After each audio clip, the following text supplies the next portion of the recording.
Este día desarrollamos nuestro cuarto tema del módulo de medicina de precisión, un proyecto urgente para El Salvador, que ha sido posible con el apoyo de funcionarios de las industrias Roche, que han sido un enlace con expertos, profesionales del Sistema Nacional de Salud y también internacionales. Agradezco mucho este apoyo porque hemos tenido la fortuna de conocer su experiencia y conocimientos en el tema. Hemos hablado de nuevos horizontes en el diagnóstico temprano del cáncer, de innovación en el diagnóstico oncológico, pediátrico, de medicina personalizada en el paciente oncológico y vienen más importantes temáticas relacionadas con la medicina de precisión aplicada al área de la salud pública, a la detección de los agentes infecciosos prevalentes y a su observación en comportamiento genómico, así como también con las enfermedades no transmisibles de gran interés en el país. Hemos realizado mucho énfasis en la especialidad de oncología y medicina de precisión, porque desde esta dirección estamos sumamente convencidos que esta es una prioridad y queremos que nuestros profesionales estén enterados y sean conocedores de la temática para los futuros proyectos del país. Nuestro invitado de hoy es el doctor Mario Bogante Vidal, a quien saludo, de nacionalidad costarricense. Él hablará de la importancia de los datos en la toma de decisiones y el diagnóstico oncológico. Buenas tardes, doctor Bogantes. Un gusto tenerle por esta vía en el Instituto Nacional de Salud. Buenas tardes, doctora Sandoval. Un placer estar aquí con ustedes el día de hoy. Muchas gracias. El doctor Bogantes es doctorado en farmacia, es graduado de la Universidad de Ciencias Médicas UCIMED en Costa Rica. Él es parte del programa de maestría académica de bioinformática y biología de sistemas de la Universidad de Costa Rica, donde ha realizado investigaciones en distintas áreas, como modelos in silico de la regulación de microarray en transición mesenquimal epitelial y patrones de mutación en cáncer, entre otros. Ha desarrollado proyectos de datos en conjunto con el Instituto Guatemalteco del Seguro Social, con el Instituto Oncológico de Panamá y el Expediente Único en Salud EDUS de la Caja de Costarricense del Seguro Social. Es miembro del International Society for Computational Biology, de la Comisión de Tecnología de Información y Comunicaciones del Colegio Farmacéutico de Costa Rica y miembro de la comunidad internacional Saturdays AI. Cuenta con más de 10 años de experiencia en la industria farmacéutica, donde se ha desempeñado en asuntos regulatorios, relaciones públicas e investigación, y actualmente es científico de datos en Roche, donde lidera iniciativas de buenas prácticas en el uso de datos. Bienvenido, doctor, nuevamente. Muchas gracias por acompañarnos y transferirnos su experiencia y su conocimiento científico. Muchas gracias, doctora Sandoval. Y muchas gracias a todos por estar aquí el día de hoy. Para mí es un placer poder compartir un poco con ustedes la visión de los datos en el sistema de salud y cómo estamos viviendo una transformación a nivel mundial en la cual los datos son el actor principal. La presentación que quiero dar el día de hoy se basa realmente en cómo los datos y la analítica pueden ayudarnos a transformar el panorama actual de salud. Y es que hay un término que se encuentra muy de moda y probablemente, bueno, me gustaría que levantaran la mano, tal vez todos los que lo han escuchado, yo creo que aquí no hay nadie que no lo haya escuchado, Big Data, ¿verdad? Es el término que tenemos en estos momentos de moda. Y la gran pregunta que tenemos es, ¿qué es Big Data? Bueno, una de las tantas definiciones que hay, porque no hay realmente un consenso específico, es que Big Data son datos que tienen tres características. Tienen un alto volumen, se recolectan a una velocidad muy alta y provienen de una variedad de fuentes. Esto es como una de las definiciones que tenemos, ¿verdad? Acerca de esto. Y a mí me gustaría reflexionar un poco. ¿Cuándo comenzó a utilizarse Big Data? ¿Verdad? ¿Cuándo estiman ustedes que puede haber sido el primer uso de Big Data en salud. Sabemos que el término se acuñó en los años 70 tal vez, pero realmente, y en mi opinión, ¿verdad? Esto viene de mucho más atrás. Yo tengo la opinión de que la primera vez en que Big Data se utilizó en salud fue en el año 1854, cuando el doctor John Snow, el padre de la epidemiología moderna, realizó su estudio en la epidemia de cólera en Londres. Este caso tenía justamente las tres características que vemos en esta definición de Big Data. Tenía un alto volumen de información, tenía cientos de casos, que era más de lo que la capacidad del momento podía procesar. Tenía una alta velocidad en la que se recogía la información en que se producía. En los primeros 10 días de esta epidemia hubo más de 500 casos y tenía una variedad de fuentes, ya que el doctor Snow tuvo que recolectar información por casos clínicos, por entrevistas, por récords, etcétera. Y al final de cuentas, él produjo este famosísimo mapa que podemos ver aquí en pantalla, en el cual identificó claramente la fuente del cólera a una toma de agua contaminada. Entonces, el doctor Snow se dice que trabajó día y noche hasta lograr compilar toda esta información. Y yo diría que fue el primer caso en que Big Data se utilizó. Sin embargo, ha pasado mucho tiempo desde eso y hemos avanzado muchísimo. Actualmente, la toma de decisiones clínicas es cada vez más compleja debido a esta cantidad de datos que tenemos. Por ejemplo, en el año 2020 se estimaba que la literatura médica se duplicaba cada 73 días. En el año 2019 únicamente se iniciaron 12,000 estudios clínicos. Y esto hace que tengamos cada vez más datos disponibles por paciente y que las decisiones clínicas estén volviéndose cada vez más retadoras para los médicos. Tenemos una gran cantidad de datos disponibles, una gran cantidad de información nueva que nos está bombardeando y por ello necesitamos nuevas herramientas para poder transformar estos datos complejos que tenemos, extraer la información útil y poder convertir esto en oportunidades para los pacientes. Para dar también un vistazo, una sensación de la cantidad de datos que estamos manejando actualmente en la parte clínica, se estima que en el año 2012 teníamos 150 exabytes de datos clínicos únicamente en Estados Unidos. Un exabyte es 1 billón de gigabytes. Y para ponerlo en perspectiva, un cálculo de la empresa Cisco es que desde que inició la humanidad, si se transcribieran todas las palabras que se han dicho, el archivo que tendríamos pesaría aproximadamente unos 5 exabytes. Entonces aquí podemos ver la cantidad de información que teníamos en el 2012. Ahora bien, esto no es nada comparada a la información que teníamos en el 2020. En el 2020 esta información se transformó en 2.300 exabytes únicamente en data clínica en Estados Unidos. Esto excluye Europa, excluye Sudamérica, excluye Centroamérica.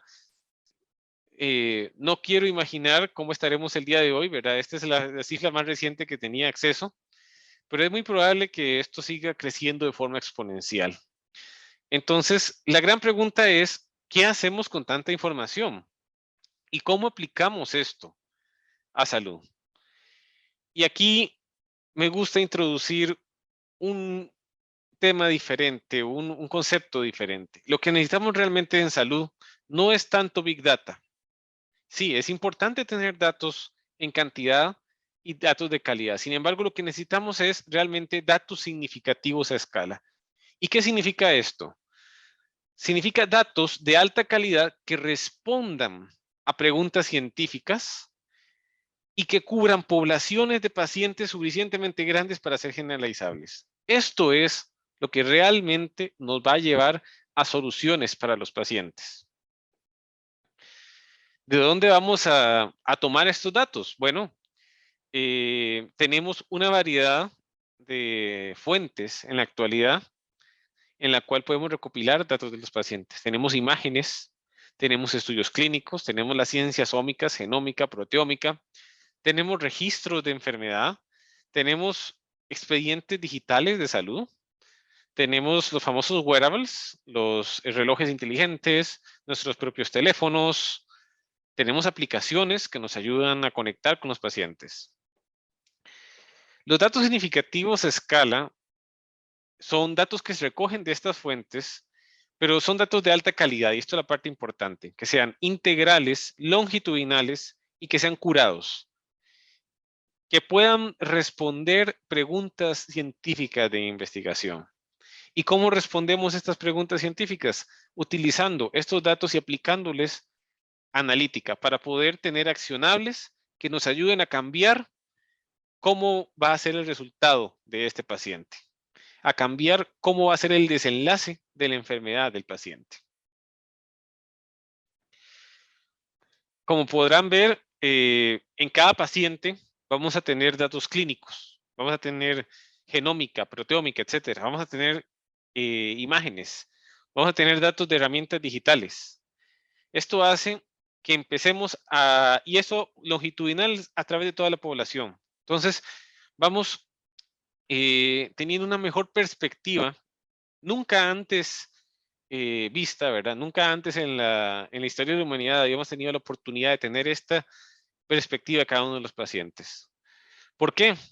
Porque usualmente cuando nosotros veíamos un paciente y teníamos datos básicos de él, teníamos una imagen muy general, como la podemos ver, la teníamos en blanco y negro, un poco pixeleada, todos los pacientes parecían iguales, ¿verdad?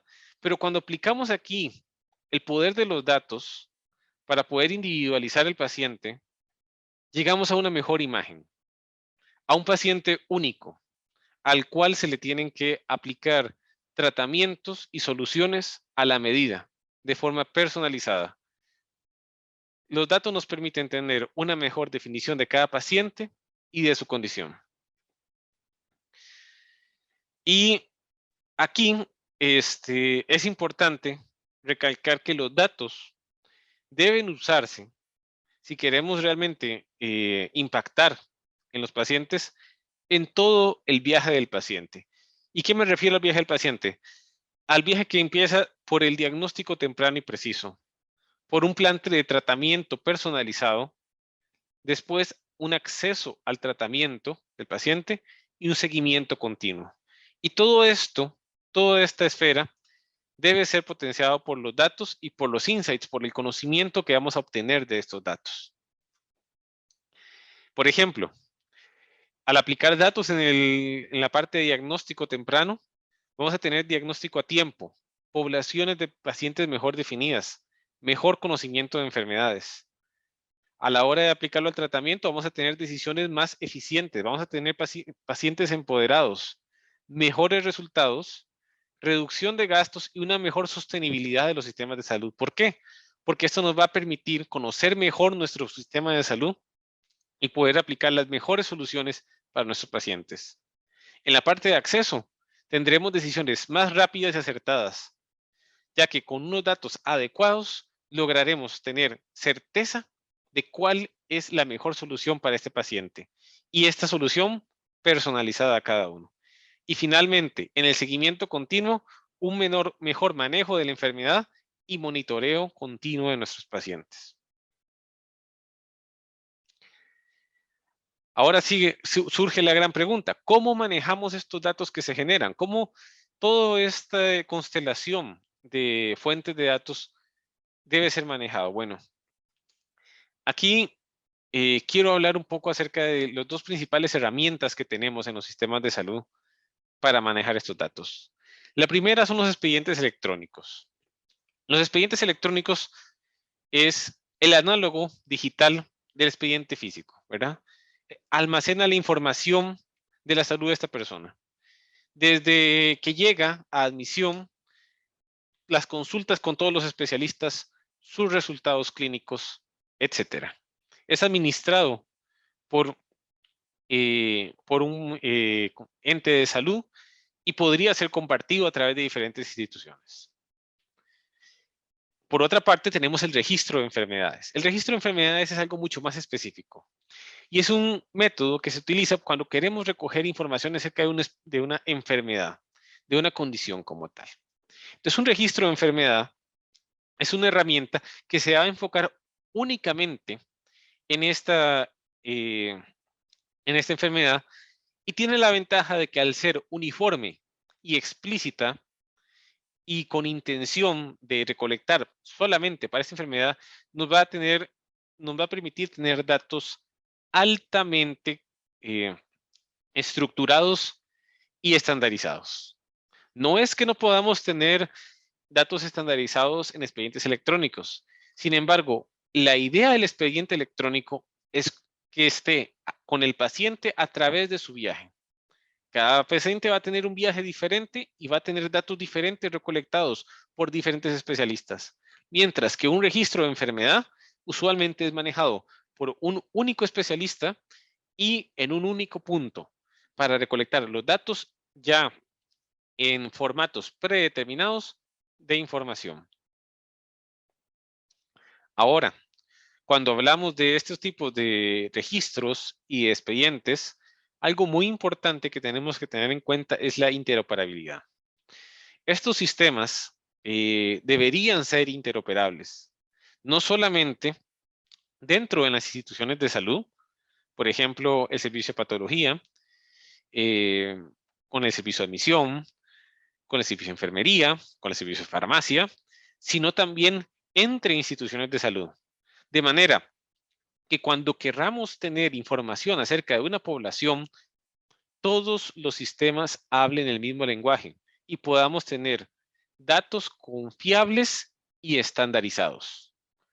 Además, es muy importante contar con la privacidad necesaria de los datos, lo cual es primacía en estos tiempos en los cuales vivimos en tiempos donde se dan ataques tecnológicos. Entonces es necesario contar con las características de seguridad dentro de los sistemas que nos permitan resguardar la información y que no se pueda acceder a ella a menos de que se dé un uso explícito de la misma con una autorización explícita para poder ser usados.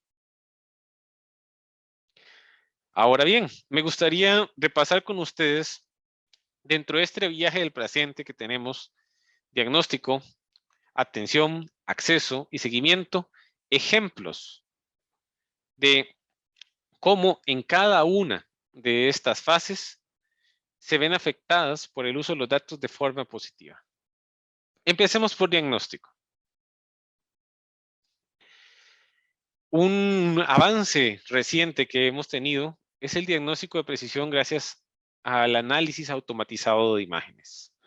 Como ustedes sabrán, en el servicio de patología muchas veces se dan tinicisiones de inmunohistoquímica y actualmente existen software que permite subir estas tinicisiones automáticamente a un servidor y existen algoritmos de inteligencia artificial, que en realidad es un término sombrilla muy amplio para diferentes técnicas, en la cual estas imágenes de tinicisiones son analizadas y son señaladas automáticamente para que el patólogo a la hora de revisarlas pueda tener su trabajo mucho más fácil, mucho más rápido y de una manera más integrada. Estos datos dentro de un software especializado pueden ser almacenados, pueden ser revisados y un patólogo podría, por ejemplo, revisar diferentes tinicisiones de un mismo tejido en una sola vista, revisar la progresión en diferentes biopsias de un mismo paciente y también compartir esta información con el médico tratante o en casos de investigación con otros patólogos o tomar un extracto de esto para realizar, por ejemplo, una publicación científica, una investigación. Algo también muy importante que nos ayuda en la parte de diagnóstico son las juntas moleculares, tumorales moleculares. ¿Qué es una junta tumoral molecular? Bueno, es un conjunto de especialistas que se reúnen para analizar información como la historia clínica, las imágenes, la información molecular, y esto es clave, y los hallazgos patológicos de los pacientes. Y esto es clave para incorporar esta información y para poder utilizarla de forma correcta. Como todos sabemos, en este mundo es muy difícil lograr ser generalista. Cada uno de los especialistas tienen áreas de conocimiento muy específicas y la única manera de poder brindar una atención integral al paciente es que cada uno de estos profesionales, genéticos clínicos, farmacéuticos, patólogos, oncólogos, bioinformáticos, genetistas, tengan estas reuniones periódicas para analizar la diferente información y desde su área de expertise puedan facilitar la información, puedan emitir recomendaciones, proveer educación y dar seguimiento. ¿Por qué es tan importante esto? Porque justamente a la hora de recopilar todos estos datos en un expediente digital, estas juntas pueden con un par de clics acceder a la mirada de información, a las imágenes de inmunohistoquímica, a los resultados de patología, a los resultados de biomarcadores, al tratamiento farmacológico que se está llevando, a la historia clínica del paciente y, ¿por qué no?, también a los datos del paciente que se han podido estar recolectando a través de otras aplicaciones y tomar decisiones sobre el estado de salud y el mejor tratamiento y la mejor vía para este paciente. Y tenemos herramientas específicas que nos permiten que estas juntas no solamente actúen de forma virtual, sino que lo hagan de forma asincrónica y lo hagan de una manera muy eficiente para los pacientes.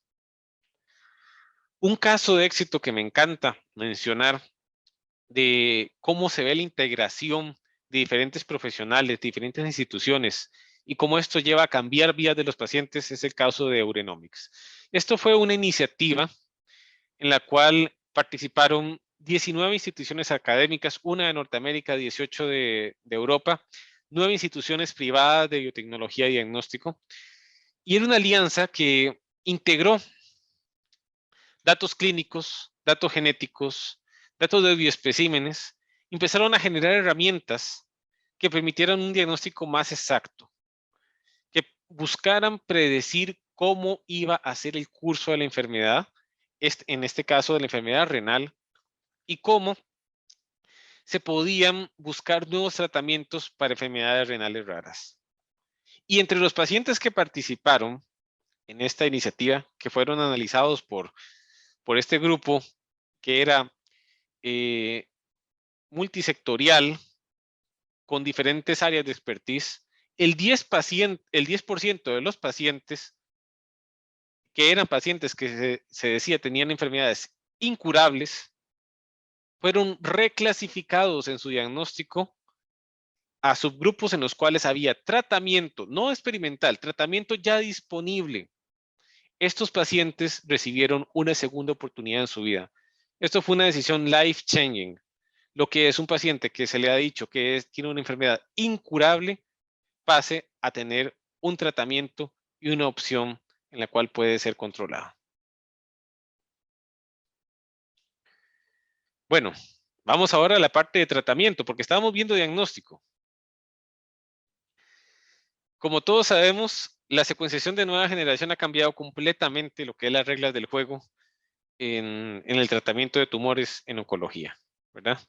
Cuando nosotros enviamos una muestra para tener resultados de análisis de NGS, esta muestra no solamente en estos casos se analiza, sino que esta secuencia que tenemos, estas mutaciones, son analizadas por algoritmos. Estos algoritmos son confirmados por bioinformáticos para revisar que están funcionando bien, porque como ustedes sabrán,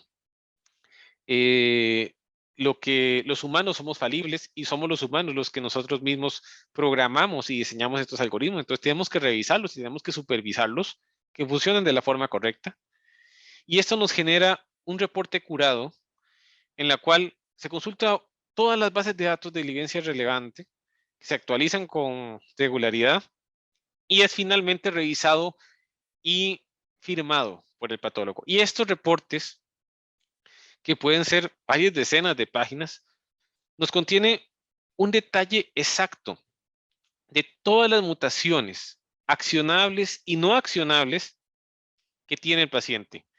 ¿Y por qué es importante también las mutaciones no accionables? Bueno, porque con la investigación y con el desarrollo de nuevas tecnologías, estos pacientes, estas mutaciones, podrían tener relevancia en un futuro cercano y es importante tenerlas documentadas. Esta información debería estar documentada dentro de un sistema de almacenamiento de información, por ejemplo, un expediente médico electrónico. Ahora, otra herramienta que tenemos son los sistemas de apoyo a decisiones clínicas. Y como ya hemos hablado harto durante esta presentación, tenemos una cantidad de datos muchas veces abrumadora. Y aún con las juntas moleculares tumorales, a veces es necesario herramientas que nos permitan simplificar, digerir esta información y señalar los puntos claves. Estos sistemas de apoyo a decisiones clínicas es en realidad un término sombrilla que abarca soluciones desde soluciones sencillas, por ejemplo, sistemas que nos ayudan a calcular la dosificación para un paciente basándose, por ejemplo, en el aclaramiento renal, etcétera. Sistemas de revisión de valores críticos de laboratorio que nos dan alertas, sistemas de interacciones medicamentosas que son altamente útiles a la hora cuando tenemos pacientes polimedicados, hacia sistemas más complejos, por ejemplo, sistemas de información basados en el contexto del paciente, sistemas de visualización, y esto, por ejemplo, en imágenes también. Podemos tener estos sistemas que analizan la imagen y que en un círculo en rojo nos dicen, esta parte de la imagen podría contener un tumor. Entonces, el radiólogo puede llegar, observar más específicamente esa parte y tomar la decisión de una forma más rápida y de una manera menos extenuante que el sistema tradicional. Sistemas de guía de interpretación para estos reportes de NGS. Y esto hasta lo más avanzado, que sería un software que tomando esta información de un expediente electrónico, recopile la información, tome las claves en cada una de las áreas y nos permita, con una explicación clara, eso sí, porque no queremos sistemas de caja negra, queremos un sistema que nos explique por qué está recomendando esta guía de acción, por qué el paciente debería tomar una decisión, otra decisión terapéutica y la evidencia detrás de esta recomendación que hace el algoritmo. Otra, en la siguiente área que tendríamos, ¿verdad? Dentro del viaje del paciente sería la parte de acceso. Y aquí en la parte de acceso es muy importante tomar en cuenta algo. Nosotros, cuando hablamos de acceso a pacientes, muchas veces nos vemos limitados en las instituciones por el personal, por la capacidad. Y decimos, bueno, ¿y cómo nos va a ayudar la data a tener más personal? En realidad no es que podamos tener, no sé, un robot que nos va a ayudar, no, esto no estamos viviendo en esta época todavía, sino que el uso adecuado de datos y el uso de estos insights que salen de los datos nos permite eficientizar los recursos disponibles. Y este es el gran fin que tenemos cuando hablamos de uso eficiente de los datos. Cuando tenemos estos insights podemos definir cuál es el mejor curso de acción, cómo podemos invertir los recursos, cuáles terapias nos van a dar en el big picture el mejor resultado, más allá de solamente una parte meramente de precio económico, sino en general, cuál es el costo, cuáles son las horas que nos vamos a ahorrar o tener que invertir en una terapia. Y un ejemplo de esto es un caso de éxito con Mercy Health en Estados Unidos, que es una cadena de hospitales privados, en la cual decidieron hacer un análisis de datos a gran escala en la parte de cirugía. Ellos tenían en diferentes hospitales diferentes protocolos de cirugía. Cada hospital se manejaba independientemente. Entonces, cuando hicieron este análisis, se dieron cuenta que tenían variaciones en cada hospital, que hacía que cada hospital requiriera insumos diferentes y que para el mismo procedimiento realizado en dos hospitales diferentes se tuviera un protocolo distinto y un viaje distinto del paciente. Entonces, el personal, si era atendido en el hospital A o en el hospital B, tenía distintos requerimientos, tenía distintos tiempos, ¿verdad? Y esto hacía que fuera muy ineficiente, porque un paciente en el hospital A podía requerir estos insumos y en el hospital B estos otros, cuando se podría simplificar. ¿Qué generó este análisis? Bueno, ellos al estandarizar y utilizar estos datos lograron ahorrar unas 30,000 horas persona por cada año en cada una de sus sedes. Yo quisiera aquí nada más dejar ese número, 30,000 horas persona. ¿Cuántos pacientes, cuánta atención se puede dar con 30,000 horas?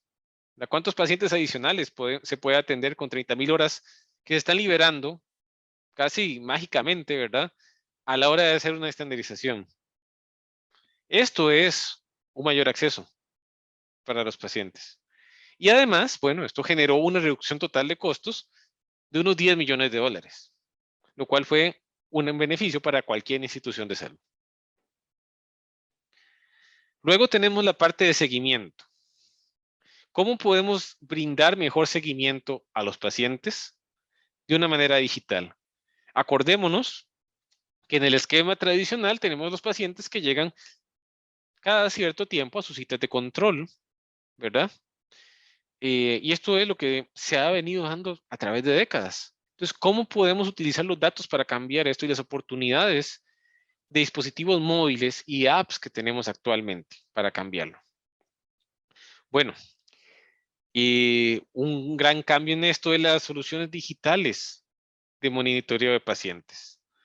Los pacientes que reciben terapia pueden reportar, por ejemplo, síntomas mediante un dispositivo móvil, esto eso sí, bajo un protocolo que permita la encriptación de esos datos, la seguridad de los mismos, lo cual es muy importante, lo cual es completamente posible porque ya se hace en otras industrias, por ejemplo, la industria bancaria tiene protocolos seguros desde hace años. Entonces, en salud no hay ningún problema en que se puedan implementar. Esto no genera realmente no es un blog para diseñarlo. Y con estos síntomas que reporta el paciente con la información que le brinda, se puede hacer un triaje automatizado. Y los equipos de profesionales, enfermeros, médicos, farmacéuticos reciben la información y pueden estar alertas si cambian una condición del paciente. Además, puede haber una función de chat dentro de estos sistemas de monitoreo de pacientes para preguntas puntuales, puede haber material de apoyo y en el momento en que el paciente presenta un cambio relevante en sus síntomas, de inmediatamente se activan las alertas y se activan pues todos los profesionales de salud que pueden ayudar a este paciente. Y bueno, ustedes dirán, bueno, ¿y cuál será el impacto de esto? Debe ser pues mejor calidad de vida para el paciente, pero esto va más allá. Y este caso de éxito que traigo es el claro ejemplo de cómo un buen seguimiento del paciente puede impactar muy positivamente en el sistema de salud. Aquí tenemos un estudio que se realizó con pacientes de cáncer de mama metastásico avanzado. Entonces, aquí tenemos, por ejemplo, en el primer gráfico podemos ver que hubo una disminución del 34% en todos los pacientes de los efectos adversos severos. Solamente utilizando esta aplicación. Teníamos dos brazos. Un brazo con el Standard of Care usual, con su mismo tratamiento, y otro brazo también con el mismo tratamiento, pero que tenía la solución digital. En esta imagen de abajo, por ejemplo, tenemos la proporción de pacientes que tenían toxicidad, disminuyó también significativamente. Y en la parte de la derecha, lo cual, que es la que más me gusta mostrar, tenemos cómo en un estudio similar con tumores metastásicos avanzados sólidos, se disminuyó gracias únicamente al uso de la aplicación, porque todo lo demás estaba igual, disminuyó significativamente tanto las visitas a emergencias como las hospitalizaciones de los pacientes. Solamente con una app que tenemos en el teléfono. Imagínense ustedes, ¿cómo podemos ahorrar en personal? ¿Cómo podemos ahorrar en gastos de insumos para estas hospitalizaciones, para estas visitas a emergencias? Para los pacientes, ¿cómo podemos brindar una mejor calidad de vida con tan solo una aplicación en la cual podemos tener mejor seguimiento al paciente? Y bueno, diríamos, esto es el fin. Bueno, ya vimos las 4 partes. Pues no.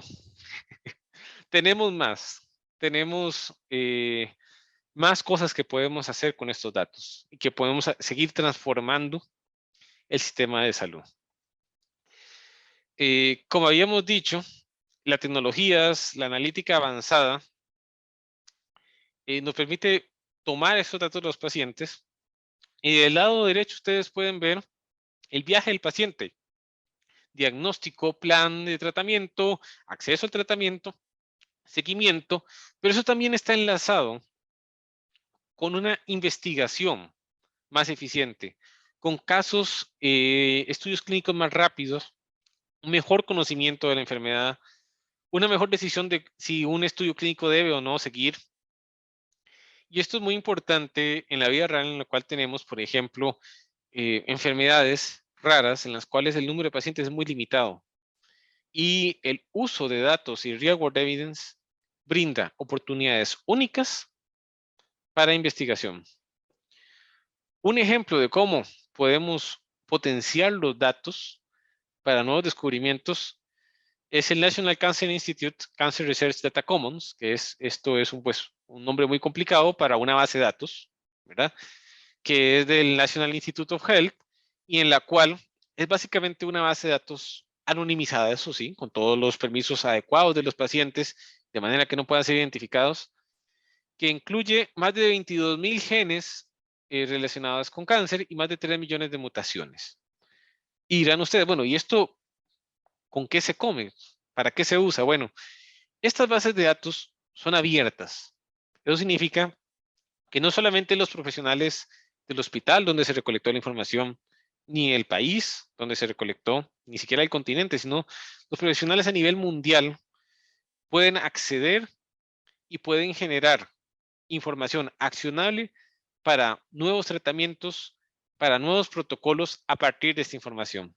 ¿Y cómo se da esto? Bueno, aquí un ejemplo muy sencillo. Esta es una investigación que este servidor desarrolló en conjunto con la Universidad de Costa Rica, en la cual estábamos revisando en el tema de la metástasis la transición epitelial mesenquimal, que es muy importante, y justamente utilizamos una base de datos en CI60, ¿verdad? Que es una base de datos que tiene líneas celulares con ARN, y sin salir, bueno, de la casa o del laboratorio de computación, ¿verdad? No tuvimos que ponernos en ningún momento la bata de laboratorio, no tuvimos que acceder a ningún laboratorio, pudimos acceder a la información experimental de estas 60 líneas celulares de cáncer. Pudimos generar datos simulados que eran prácticamente iguales a los reales y nos permitió generar un modelo. Este es el resumen del modelo que ustedes ven aquí abajo de este proceso, en el cual podemos hacer experimentos in silico, es decir, dentro de una computadora podemos hacer experimentos antes de proceder a la parte clínica o preclínica incluso, para determinar si un tratamiento puede ser o no viable y descubrir nuevos targets y nuevos medicamentos que podrían tener accionabilidad. Entonces, esto acelera muchísimo la investigación médica y esto acelera muchísimo el descubrimiento y ahorra muchísimo también experimentos fallidos que antes solamente se podían hacer en el laboratorio. Para terminar, entonces, ¿cuáles son los key takeaways de esta presentación que yo traía hoy? Bueno, tenemos la tecnología actualmente, que es algo fantástico. Y esta tecnología nos permite nuevas formas de recolectar datos de atención sanitaria. Tenemos nuevas tecnologías sanitarias, tenemos NGS, tenemos expedientes médicos electrónicos, tenemos registros. Todo esto nos brinda datos. Estos datos, utilizando analítica avanzada, nos pueden dar un conocimiento más avanzado de los pacientes, un conocimiento más profundo, más detallado, más personalizado y usados de la manera correcta, nos puede ayudar en cada uno de los pasos de la enfermedad del paciente en las instituciones de salud para transformar nuestro paradigma actual hacia uno donde realmente tengamos medicina personalizada. Eso sería, y agradezco muchísimo su tiempo en esta presentación.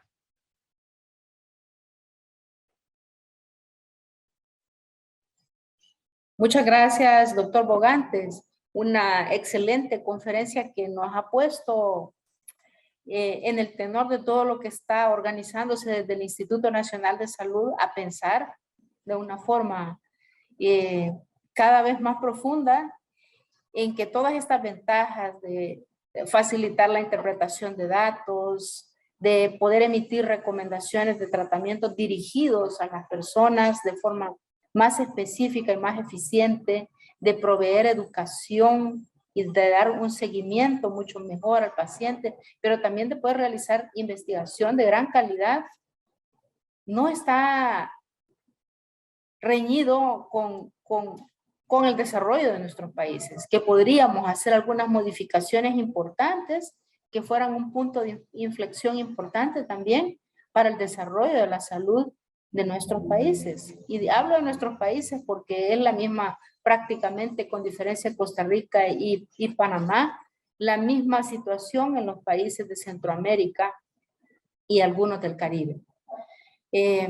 Pienso que estandarizar, disminuir la variabilidad de los tratamientos, disminuir los costos y mejorar los beneficios, así como disminuir todo este tipo de variabilidad, no solo clínica, sino quirúrgica, a la larga van a tener impactos no solo en la calidad, sino en los costos-beneficios, tal como usted bien lo ha dicho. De modo que nos posiciona su conferencia en la gran importancia que tiene la bioinformática, la ciencia de datos en este nuevo tenor de la medicina que no es tan reciente y que en los países de avanzada ya tiene algunos años, décadas, en el que tenemos que cuidar siempre el uso ético de datos, tal como usted bien lo ha mencionado, y que no está reñido con el principialismo bioético que debe de ser importante, un eje transversal en el ejercicio de la medicina. De modo que le agradezco mucho por su intervención que nos ha posicionado muy bien en este proyecto, que es un proyecto insignia del Instituto Nacional de Salud y que tiene el completo aval del titular de salud y del gobierno de El Salvador. Aquí preguntan, buenas tardes, ¿qué pasos considera que se necesitan en Centroamérica o dentro de un país para avanzar en data, ver la información y apoyar las decisiones clínicas y favorecer a los pacientes? Claro, bueno, yo personalmente creo que lo más importante dentro de una institución o dentro de un país para avanzar en data es lograr hacer las preguntas correctas y tener esta mentalidad de las ventajas que puede tener la data. Muchas veces tenemos el caso de que en instituciones, cuando se plantea, por ejemplo, digitalizar un expediente clínico, se ve esto como un gasto. Yo lo veo como una inversión e incluso como un ahorro. Ahorro del tiempo de ir a traer el expediente del paciente. Ahorro del almacenamiento que tenemos que tener de 200 de expedientes, ¿verdad? Que muchas veces incluso se están deshaciendo por las condiciones de humedad, por ejemplo, que tenemos en nuestros países. Ahorro en técnicos que tienen que estar yendo y viniendo simplemente para traer un expediente, y ahorro para el tiempo del médico que tiene que estar, si necesita ver, por ejemplo, un estudio que se hizo 4 meses atrás, si es un expediente voluminoso del paciente, tenemos que estar revisándolo.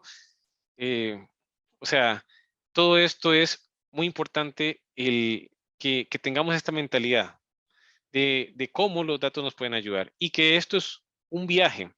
No vamos a esperar el día de hoy a mañana que en las instituciones, así, con un chasquido de dedos, mágicamente tengamos un sistema completamente digitalizado. Empezamos pequeño, empecemos con experimentos, no sé, en un área específica de un hospital. Patología, por ejemplo, es un área donde a mí me encanta hablar acerca de digitalización, la parte de imágenes, de cómo los resultados se pueden digitalizar. Farmacia, en la parte logística. Es complicadísimo realizar predicciones logísticas si no se tiene un buen manejo de datos. Y si se tiene un buen manejo de datos es prácticamente trivial. Entonces, yo lo que digo es empezar con experimentos, como llamamos, y esto mucho de la metodología ágil, con pequeños pasos. Y, si eso sí, con la mentalidad de tener claro nuestro objetivo futuro. Entonces, poco a poco, ir implementando en diferentes áreas, en diferentes instituciones, estos sistemas, y ir evangelizando, por decirlo así, con los resultados que vamos obteniendo, ¿verdad? Porque la idea es, no es tenerlo de la noche a la mañana, es hacerlo de una manera natural para que tanto los usuarios como personal de enfermería, médicos, asistentes, puedan sacar el mejor provecho de su tiempo y de los recursos de la institución.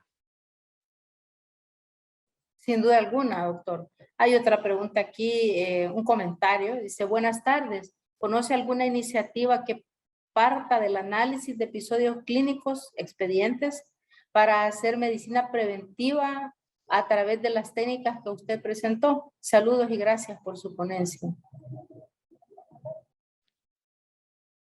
Bueno, tenemos diferentes investigaciones que se han realizado a partir de expedientes justamente para medicina preventiva. Por ejemplo, en el tema bueno, el Instituto Oncológico de Panamá, yo sé que ellos han estado llevando un control de los casos que estaban recibiendo de cáncer en las diferentes etapas a través de la pandemia. Y fue muy importante que ellos notaron una disminución de las consultas y los casos de cáncer durante la pandemia. ¿Esto fue porque teníamos menos incidencia de cáncer? No, esto fue porque teníamos menos pacientes que estaban yendo a consultar, posiblemente, al, al hospital durante esta pandemia. Y entonces uno de los accionables que ellos estaban empezando a implementar era buscar cómo lográbamos ir a estos pacientes, porque tenían el temor de que íbamos a tener casos de cáncer más avanzados, si debido a esta falta de consultas, que se habían pacientes que no habían llegado a consulta, una menor cantidad de casos que era artificial por la pandemia. Entonces, esto lo que hace es activar alertas, y sé que el instituto está trabajando en estrategias para poder eh, tratar de llegar a estos pacientes. Sí, es interesante esto que usted nos dice. Hay otra aquí que dice, excelente ponencia. ¿Qué medidas de seguridad se deben considerar para adecuado resguardo de datos y evitar pérdida o robo de datos? Por ejemplo, ataques cibernéticos, entre otros. Me encanta la pregunta. Muchísimas gracias por la pregunta, porque es algo muy, muy importante. En estos momentos, como ustedes sabrán, por ejemplo, en Costa Rica tuvimos un ataque cibernético muy fuerte en el Ministerio de Hacienda que nos dejó prácticamente a todos los costarricenses sin un sistema para poder pagar impuestos, entre otras cosas. Y fue terrible. ¿Cómo podemos evitar esto? Bueno, lo primero que nada es una correcta encriptación de los datos. Yo no me parece y en ningún sistema debería tener que yo accediera y pudiera ver directamente el nombre del paciente, edad, dirección. Esto no debe ser así. Debe estar disponible para los médicos específicos tratantes, pero en la base de datos tienen que tomarse medidas de encriptación, de hashing que se llama, de manera que si yo entro a la base de datos, lo único que voy a ver son números y letras que no me permite acceder a información sensible del paciente sin una clave. Y esta clave tiene que estar correctamente resguardada y con las características de seguridad. Otra parte, respaldos. Siempre se tienen que tener copias de respaldo de toda la información. Esto es muy importante para poder, en el momento en que tenemos un ataque cibernético como estos de encriptación, traemos abajo el sistema primario, sacamos el sistema secundario y business as usual. No pasa nada. Esto tiene que ser, pues obviamente las personas que tienen mayor conocimiento de tecnologías de información pueden brindar muchísima información de esto, pero estas medidas ya son implementadas y a mí me encanta el ejemplo de la banca, porque la banca privada tiene, por ejemplo, cuando usted realiza una transacción con una tarjeta, creo que son 4 milisegundos el tiempo que tarda el algoritmo de la banca para determinar si la tarjeta es válida, si es un fraude, etcétera, y aprobar. Todo eso pasa en el tiempo que usted acerca la tarjeta al datáfono y mientras suena el famoso bip. Esta comprobación se hace en 4 milisegundos. ¿Por qué no podemos tener un sistema así en salud? Si ya existen sistemas similares en otras áreas. Entonces es simplemente cuestión de traer expertos y traer los sistemas que ya están diseñados, que ya existen, y es simplemente adaptarlos a nuestras necesidades.